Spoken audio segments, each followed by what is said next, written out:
occasion. We have a book launch of Liber Amicorum in honor of modern Renaissance man, His Excellency Guðmundur Eriksson. We'll start with our Vice Chancellor, Professor Dr. Raj Kumar, and I will have an introduction to the book later. Please, Raj. Very good evening to all of you. First of all, I would like to really thank Professor Guðmundur for giving this opportunity to OP Jindal Global University to co-publish this book with LexisNexis as well as the University for Peace in Costa Rica.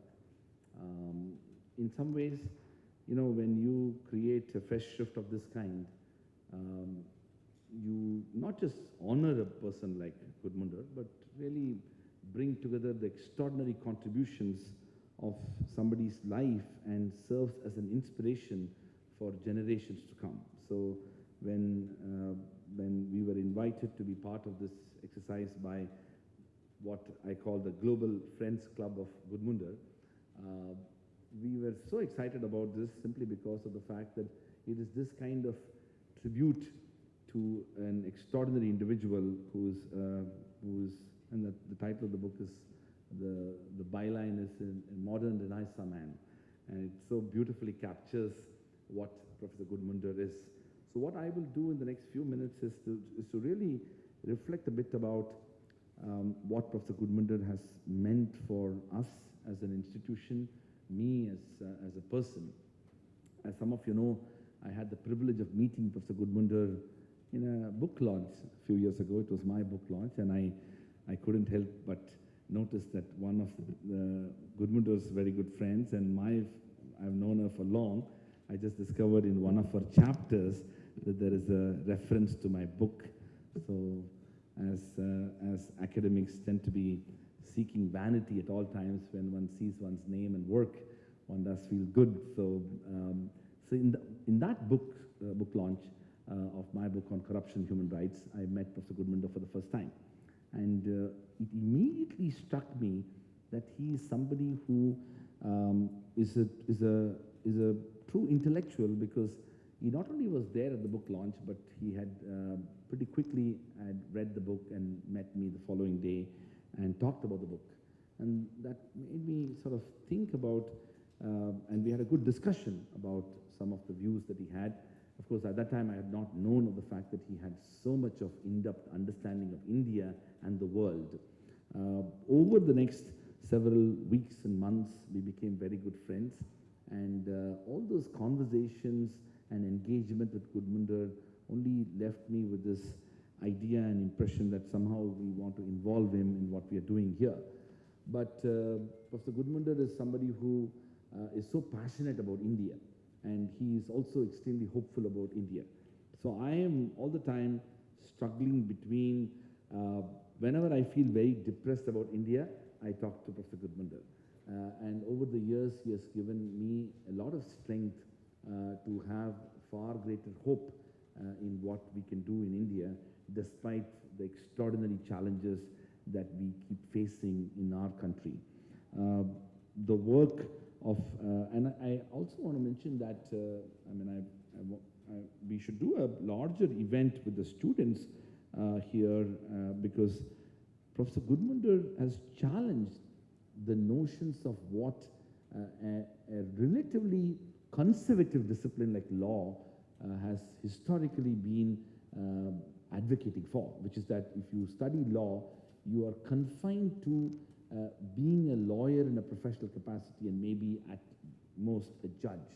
But I think long and today increasingly, even today, let me put it like this, even today things have not significantly changed. But what Professor Guðmundur has done is to be able to straddle across different worlds of law and policy and diplomacy and global engagement and education, and has excelled in all those areas. So besides being an extraordinary lawyer and a judge of the Law of the Sea Tribunal, being part of international commissions, being a distinguished diplomat and serving as an ambassador for his country, Iceland, also being an academic and publishing and engaging in research and and scholarly publications, he has worked across these fields and never hesitated to be part of these different institutions and disciplines in some ways pretty naturally.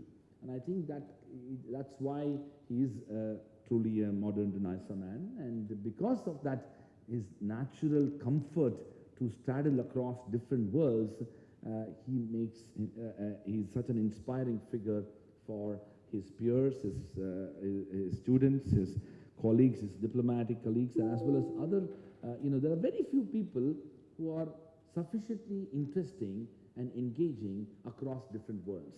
And Guðmundur is one such. So, for example, a diplomat could have a very good conversation and feel good about him. A judge could have a fantastic conversation and feel good about him. A serious scholar, even boring scholars, could have a serious conversation with Guðmundur and feel good about it. And a student who is pretty much trying to seek inspiration and some degree of guidance and support, he's always there. In fact, that's one of the things I want to tell the young people who are here, the young faculty, that Guðmundur is such a self-effacing person that he never makes the other person feel less important, less significant, less knowledgeable under no circumstances. It's an extraordinary quality that is not just, I don't believe it is deeply imbibed alone, but it's something which he has cultivated, and it shows his unimpeachable personal integrity and his highest rectitude and his humility, which he has brought into his life and his persona. So in some ways, when scholars come together to make a celebration of a life, it's not just celebration of Guðmundur's life, it is celebration of humanity. It is celebration of the values that Professor Guðmundur has always espoused all his life and steadfastly stood in commitment to it. So I also felt that another thing which Professor Guðmundur has over the years, I suppose, it's not just diplomatic. We hear people, in fact, the word diplomatic is actually very pejorative. It's a bit like in the United States when people say, that's interesting, you really immediately know that that's bad. That's actually really bad, and that's why they said it was interesting. The word interesting connotes different meanings in different societies. So, in a way, the thing about Professor Guðmundur is that when he engages on issues, even when he disagrees and when fundamentally disagrees, there is a way in which he gives opportunity for the other view to emerge in a very succinct manner. And that gives tremendous room for people who might have views which are fundamentally in opposition to his own views, yet he doesn't compromise his own position on those views. That's an extraordinary talent that is not just cultivated, but the heart of the talent is his personal integrity. When you have so much of integrity deeply ingrained in your personal and professional life, that gets reflected in all your engagement, and that's what I have personally learned from Professor Guðmundur. We are also fortunate about the fact that he has enormous hope for the future of India and the world, despite all the challenges that we all face. Even in the most difficult circumstances, Professor Guðmundur has this tremendous sense of both history, understanding of the present, and an extraordinary sort of recognition of the future. All of that makes him an extremely optimistic person, fits in so well into higher education institutions and the institutional culture that we want to develop in our university, particularly with young people around. We have to create more hope, even in circumstances of despair. One of the problems of critical legal studies and other such areas is that the kind of despair many of these academic discourses have promoted has created a very pessimistic environment in academic thinking. The critical approach towards every aspect of disciplinary understanding, but also society, creates lesser opportunities for people to have hope. Professor Guðmundur's intellectual and academic work, his scholarly writings, his engagement both in the classroom and outside, his several decades of contribution to international organizations as well as judiciary has reflected the tremendous sense of hope and humanity that continues to prevail in the world, because of which we have a larger role and responsibility to make things better. I want to end by paying a tribute to the fact that Professor Guðmundur had numerous choices to make both all through his careers, but he has always kept in mind the larger interests of society and how he can make a contribution to that larger interest as the single most defining factor for determining and making those choices in life. These choices for somebody like Professor Guðmundur to make reflects his own inherent sense of commitment and dedication to the future, and in many ways relentlessly pursuing the future to make the world a better place in all his roles and responsibilities in public life. He has always stood for the marginalized and indeed the people who are at times discriminated and not counted. And that is reflected in his own commitment to India and also to the possibility of seeking change and transformation in India. I've told this story before to some of my colleagues, and I will end whatever I wanted to say by sharing this, that I told you about the fact that we began a great friendship after several months of me meeting him. And then towards the end, of course, we did lots of things together. He brought Iceland's president here. He brought the Home Minister of Iceland, and lots of things were happening. He was teaching in an honorary capacity to our students. And when a point of time it came when he was about to leave India, he might have become some ambassador to some United States. Maybe we saved him from that. So he would have done many things. So that was a moment when I was at his home during a dinner. I asked him that, would it be possible for him to join us as a full-time professor? And then within a few seconds, he said, that will be a great idea. And of course, within several hours, we sent him an offer, and he accepted. And then next day, he called me, and since Professor Guðmundur is very popular among the diplomatic community and beyond in Delhi, lots of people were asking him, and the question that they were asking him, and he told me over the next several days, is that, Guðmundur, you must be liking India. We heard that you're going to stay back in India, and you're going to move to Sonipat. That's, and people, of course, were either saying it in a very sort of, surprising manner, that's not necessarily the great decision he made or whatever.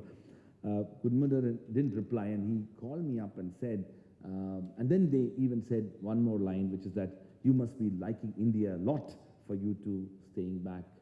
And then he called me and said, I've been thinking about how to respond to this, but I've kind of thought about it, and I want to run this response with you, and so that I can tell my friends and others. He said, I like India a lot, but that's not the reason I want to stay in India. In any case, there are many other parts of the world I probably like more. I want to stay in India for all the reasons that I don't like India, and I want to make it better. I want to make it better, and that is one of the reasons why I want to stay in India. That sense of future and this personal sense of commitment and dedication that goes beyond the self is one of the most rarest qualities that I have observed in Professor Guðmundur. I can only hope that the colleagues of our and the faculty colleagues and staff members here, also students, can begin to sort of imbibe that quality that the self is much less significant than the other, and the commitment that comes with that contribution to the other is more important than the self. This is the extraordinary quality that our modern Renaissance man, Professor Guðmundur, is an embodiment of. I want to congratulate him for an extraordinary life. I want to wish him many more years of happiness and continued prosperity. as we continue to be participant in the journey of making Sonipat the intellectual capital of the world. Thank you. Thank you very much, Vice Chancellor. Let me now introduce the book, and as with every book, it starts with the title. One thing we can learn from the title, Liber Amicorum, is actually how poor is English language. They don't have a word for Liber Amicorum, which translates very well into friend's book, but that might be confusing with Facebook, so that's why the book is called Liber Amicorum. Actually, the Germans do have a word for this. They call it Festschrift, which effectively means feast writing, or celebration writing. And I like it because indeed this is an excellent effort by 33 friends and colleagues and students of Guðmundur who together produced this, let's call it party writing. And the party writing is completed by the book itself. So the party starts with the production of this Festschrift. And usually those are produced to anniversaries. And the beauty of having a 70 years anniversary is that it is quickly followed by 75 years of anniversary, another big party. And that quickly follows with 80 years anniversary, another big party. So I hope there will be more Festschrifts, more party writing. To what I must say, I can probably be one of the writers of the next Festschrift. So because I know Guðmundur only 3 years, I have no chapter in this book, but I hope in 5 or 10 years I could produce one of the chapters in another Festschrift. Interestingly, in 1972, they produced the Festschrift to a German historian called Joseph Vogt, and they planned for 4 volumes, but they ended up with 89. So I really have a chance to be invited if we try to beat that record with LexisNexis.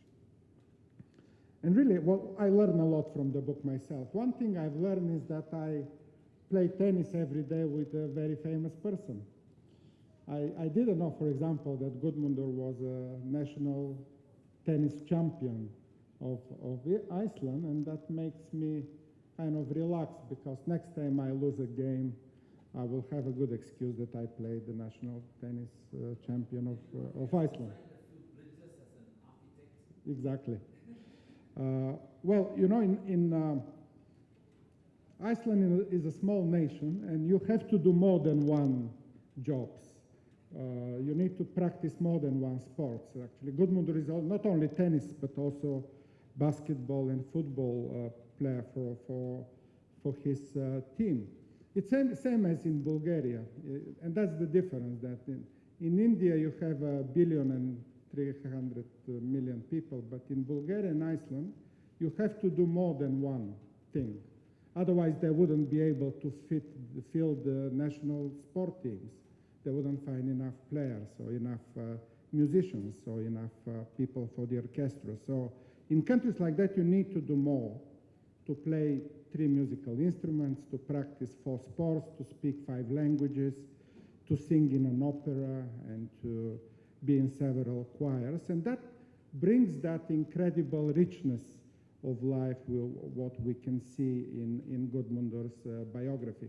And also, interestingly, he has been an ambassador to almost a quarter of the countries in the world. I will probably exhaust my 15 minutes only if I list those countries where he used to be an ambassador. And not only we celebrate a judge, a commissioner, a diplomat, and an ambassador, but also an educator. Guðmundur published extensively and also took part in several major world conferences. For example, producing one of the best so far legal treaties, the Convention of the Law of the Sea, 1982. Another interesting detail here is that Guðmundur was part of the so-called COMAS subcommittee or the English language group of drafting the convention, together with Michael Wood, the British representative in the convention. And the two of them were tasked with editing the punctuation of the draft. So they had to take care of every single comma to be properly corrected. And we know this also when we drafted the PhD guidelines recently. And Guðmundur took generously the task to correct every punctuation. So we may say the Convention on the Law of the Sea and the Jindal PhD guidelines are the two probably best corrected texts in the history of law. And that's actually important. I know one anecdote when Stalin made a mistake. He wanted to write forgive not, comma, execute, but he put the comma and it became forgive, comma, not execute. So comma can save human lives, and that's what my Russian grammar teacher taught me once. So the Commas Committee, Michael Wood and Guðmundur, took an excellent care of all the punctuation, but also of all the grammar and spelling parts of the convention. And I know that his students might also experience his punctuality when they produce their essays and writing. Another interesting part of Guðmundur's biography is the Salmon organization. He was a president of the North Atlantic Salmon Conservation Organization. And when he retired, and you will find this in the book too, they wrote him an excellent letter from all lovers of salmon to Guðmundur Eriksson on his retiring. And they took poetry from Ted Hughes, a poet laureate of United Kingdom, just to read one part of it. Basically, not only the lovers of salmon, but even the fish was very grateful to the commission, because when the stateless salmon planned his global enterprise to feed the mankind and lead all rivers back to paradise, we needed a human voice to press mankind to pay the price.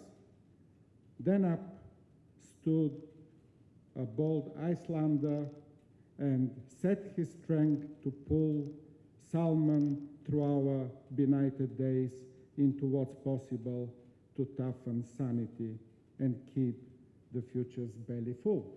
So see, not only people, but also fish can be very grateful, and stateless fish, which flows around the oceans, of the regulation, which were taken very good care of by the North Atlantic Salmon Conservation Organization.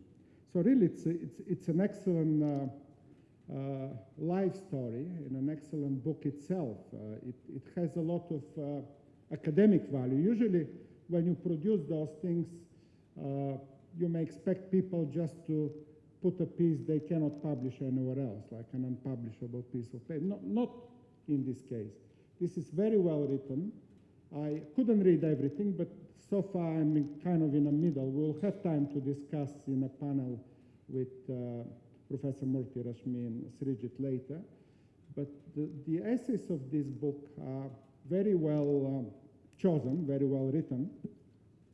And it makes absolutely necessary book for every student to have on their desk. Interestingly, I found that there are criteria. I shared them already with Guðmundur. There are like criteria what makes a Liber Amicorum successful. Let me read those and see how many of those will fit with the work done by the team here. The first is that all essays should be brand new, or at least most of them are mostly new, which I think is definitely the case. The essay, second one, are written by cherished teachers, students, colleagues, and by famous strangers who clandestinely admired Guðmundur. And I think it's also the case here, definitely. All essays deal directly with his published work. Absolutely. We have two sections in the book, one on the law of the sea, and another on the other areas of international law, such as human rights and international humanitarian law and refugees law, very well fitting there. The frontispiece photo should be taken at the prime of the physical beauty. But you know, Guðmundur doesn't need that. He's always in his prime of his beauty, physical beauty, even at any age. So this is really there as well. The front matter include a long biographical essay, not necessarily written by the editors, seen and corrected, but not censored by the editors, which is also the case here. The back matter of the volume should include a complete and accurate biography, which is also the case. The index is prepared by a professional, philosophically sophisticated indexer, and impeccably proofread to eliminate even the most trivial errors. I can guarantee from former member of a Commerce Committee that's the case, including actually some of his family is part of also the work here. We have all three daughters of Guðmundur being part of the project. Next criteria, the volume on publications comes as a perfect surprise. This requires muzzling of big mouths and loose lips and presenting during a party, which is the case also today. All copies need to be sent to friends, relatives, lovers, ex-lovers, ex-wives. Here I don't know, I'm not competent to comment on this, so I will shut up on this. But the last one is the volume is not intended to be a money-making venture or for the editors and the publisher. Royalties are just given to all the charity. Again, another criteria very well met by this book. We will have a session after the formal launch of the book, and we will discuss chapter by chapter all the contributions. So at the moment, let me just once again congratulate Guðmundur for his celebration book. I don't really know how to call this in English. Sorry for that. Let's call it in German, Festschrift. So congratulations for the Festschrift. And let me give the floor now to Runi Colley, the editorial manager of the editorial department of LexisNexis India, to make the release of the book itself. Please. Everyone. It is an honor and a privilege for us as publishers to get an opportunity to address and interact with such a distinguished audience. We at LexisNexis are extremely thankful to Professor C. Rajkumar, Vice Chancellor of Jindal University, for entrusting us with this unique title. We're also grateful to the distinguished authors for their impeccable contributions in the book and bringing in their decades of cumulative experiences, learnings, and wisdom together in this book to ensure that it will be relevant, useful, and relied upon with confidence by various segments and users for many more years ahead. This book makes an endeavor of celebrating the commitment to the development of the international law by Professor Guðmundur in a wide spectrum of roles as a jurist, as a diplomat, and as an educator. Professor Eriksson has worn many hats. He has had a distinguished career as a law practitioner, as also through his services towards the government, international institutions, and as an inspiring academician. The subject of international law has seen a tremendous growth over the years. It is a pity that there is very little literature on the subject.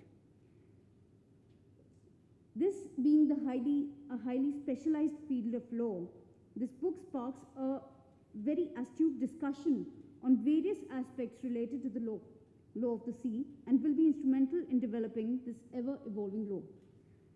Personally, it's been an honor for me to have an opportunity to be able to work on this title, an enriching experience for which I shall remain indebted to you. Now, I'd like to offer the stage for the panel discussion. after the book release. Congratulations. The limitation of the continental shelf, the methodologies by Thomas Mensa discusses the two methodologies to determine areas of the shelf, such as the equidistance and relevant circumstances and the angle bisector methodologies, and also cover several disputes such as Nicaragua, Honduras, Guyana, Suriname, the Black Sea case, and it shows that there is generally a lack of consistency and degree of ambiguity in the pronouncement of the courts. The equidistance is neither a mandatory principle nor a method with privileged status in relation to other methods, and accordingly it's still for the courts dealing with particular cases to examine the facts and the feasibility of applying the adjusted equidistance. The second chapter of that book is written by Rolf Einar. Actually, I think we met once in the University of Virginia. And it's on the perspective of development of the law of the sea, supporting the establishment of the outer limits on the continental shelf. And this chapter very well describes the effort, including the Norwegian assistance to African coastal states to make the best use of the outer limits in the continental shelf. It also discusses the economic geography and development link, bringing other books such as Paul Collier in Bottom Billion, discussing the problem of having landlocked, resource-scarce country with bad neighbors as part of his explanation of the probability of conflict. And Jeffrey Sachs also talks about the poverty gap depending on the geographical situation of various countries. And these are not new. If we look back into Adam Smith and Montesquieu, we will also find a very interesting connection between the idea that free trade makes peace, but also states that are advocating the free trade are those that generally develop a very strong advocacy for the law of the sea. So looking at the law of the sea as part of a larger context here is quite important, what the chapter by Rolf Einar does. The next one is David Anderson, jurisdiction of a bunkering in the exclusive economic zones, two cases before the Tribunal of the Law of the Sea, Saiga and Virginia G. Is also interesting to see how, again, those two refer to West Africa and how overfishing and overexploitation of the ocean and the limited patrolling facility in West Africa addressed by the Tribunal of the Law of the Sea. Thomas Haider, in the next chapter called Marine Biological Diversity Beyond National Jurisdiction, also discusses issues of how threatened could be the biodiversity in the high sea and what can be done by states not only within their national jurisdiction but also through the mechanism of the convention. Next is Fernanda Miliquet, writing on Argentina and the law of the sea. Again, it's a case study of how Argentina very actively advocated the resources of maritime area and the common heritage of mankind should be subject to not over-exploitation that usually characterizes the high sea. Argentina also actively promoted the view that the possible future agreement should be overarching and should monitor compliance through global mechanism instead of simply leaving it to regional undertaking or mere coalition of states. Argentina was active in other fields, limiting marine scientific research if it is producing a harm to environment or involving construction of artificial islands and so on. Unlike other states, the author Fernanda Miliquet argued, Argentina does not stop its effort with the adoption of the 1982 Convention, but actually continued very active role in the next few decades. And finally, within this first chapter, is Maria Teresa Garrido on the Bay of Bengal case and the effect of the island, in particular St. Martin's Island, in the delimitation of the maritime boundaries between Bangladesh and Myanmar. Quite interesting case because it looks at the islands as special circumstances in the delimitation of the maritime zones, and it shows that the International Court of Justice criteria for delimitation can be followed and can not fragment generally the international law. It can, those judgments also gave states some predictability how the norms can be interpreted in the future and how to treat an island as a special circumstance.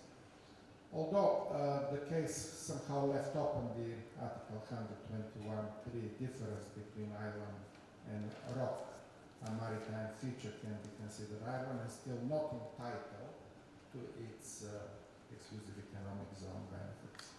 So that's chapter 1. Shall we start with, shall I go through all the chapters, or do you want to comment on the law of the sea first?